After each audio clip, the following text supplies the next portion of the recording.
The Bengal files movie Telugu review.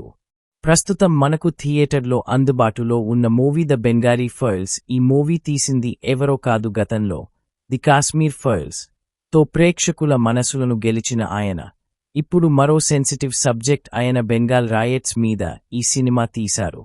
ఈ movie అయితే తెలుగులో ఇంకా రాలేదు. ఇలాంటి మంచి మూవీస్ ను తెలుగులో ఎందుకు డబ్ చేయట్లేదో ఏమో కానీ త్వరలో ఈ మూవీ తప్పకుండా తెలుగులో కూడా వస్తుంది. ఈ మూవీ అయితే కొందరికైతే అస్సలు నచ్చదు. కానీ ఈ మూవీలో ఉన్న స్టోరీ అయితే 1970 నుండి 1971 మధ్యలో బెంగాల్లో హిందువులపై జరిగిన కొన్ని దాడులు ఉంటాయి. ఆ స్టోరీని రియల్ సంఘటనలు ఆధారంగా చేసుకునే ఈ మూవీని అయితే తీయడం జరిగింది. మూవీ రన్ టైం వచ్చేసి 3 hours 25 minutes ఉంటుంది.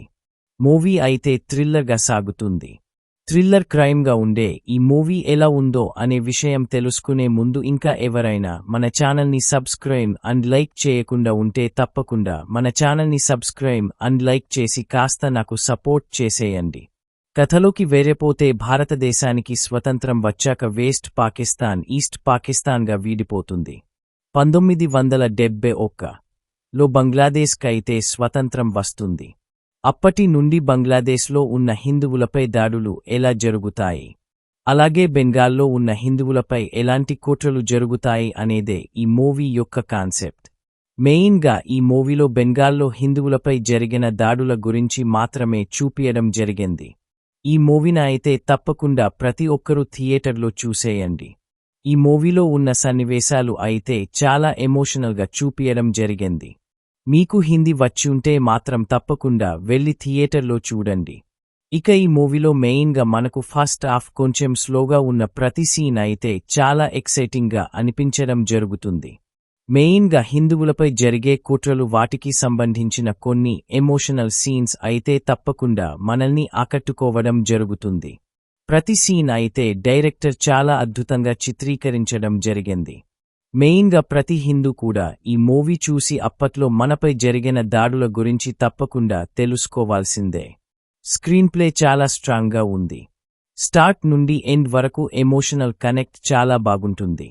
బ్యాక్గ్రౌండ్ మ్యూజిక్ స్కోర్ కూడా థీమాటిక్గా సినిమా ఫీల్ని మరింత పెంచుతుంది. కాశ్మీర్ ఫైల్స్ లాగా తీవ్రమైన ఎమోషనల్ ఇంపాక్ట్ ఇవ్వదు, కాని ప్రేక్షకుడిని ఆలోచింపజేస్తుంది. చాలా ఎక్కువ బ్లడ్ షెడ్, హార్ష్ రియాలిటీస్ చూపించబడ్డాయి కాబట్టి ఇది ఫ్యామిలీతో చూడదగిన సినిమా కాదు. ముఖ్యంగా చిన్న పిల్లలతో అయితే తప్పక నివారించాలి. ఈ సినిమాను చూసే ముందు గుండె ధైర్యంతో చూడాలి. ఇది కేవలం ఎంటర్టైన్మెంట్ కోసం తీసిన సినిమా కాదు. మన చరిత్రలో జరిగిన ఒక ముఖ్యమైన ఘట్టాన్ని ప్రేక్షకుల ముందుకు తీసుకువచ్చే ప్రయత్నం. ముఖ్యంగా సౌత్ ఇండియన్స్కు ఈ విషయాలు అంతగా తెలియవు, కాబట్టి తప్పకుండా చూడాల్సిన సినిమా ఇది. ఈ మూవీ ఓ బోల్డ్ అటెంప్ట్, నిజాలు చెప్పడానికి ఒక ధైర్యమైన ప్రయత్నం. ఆసక్తికరమైన స్క్రీన్ ప్లే, పటిష్టమైన నటన, హార్డ్ హిట్టింగ్ డైలాగ్స్, అద్భుతమైన ప్రొడక్షన్ వాల్యూస్ ఈ సినిమాను ప్రత్యేకంగా నిలబెడతాయి. ఇంకొంతమంది పబ్లిక్కి ఇది కాంట్రవర్షియల్ గానే అనిపించొచ్చు, కాని చరిత్ర మీద ప్రేమ ఉన్నవాళ్లు, నిజాలు తెలుసుకోవాలనుకునే వాళ్ళు మాత్రం ఈ సినిమా మిస్ అవ్వకూడదు. మరిన్ని మూవీ రివ్యూస్ కోసం మా ఛానల్ని సబ్స్క్రైబ్ చేయండి. Thank you. ఇప్పుడు మనం రేటింగ్ చూద్దాం. ఆడియన్స్ 5కి 4 రేటింగ్ ఇచ్చారు.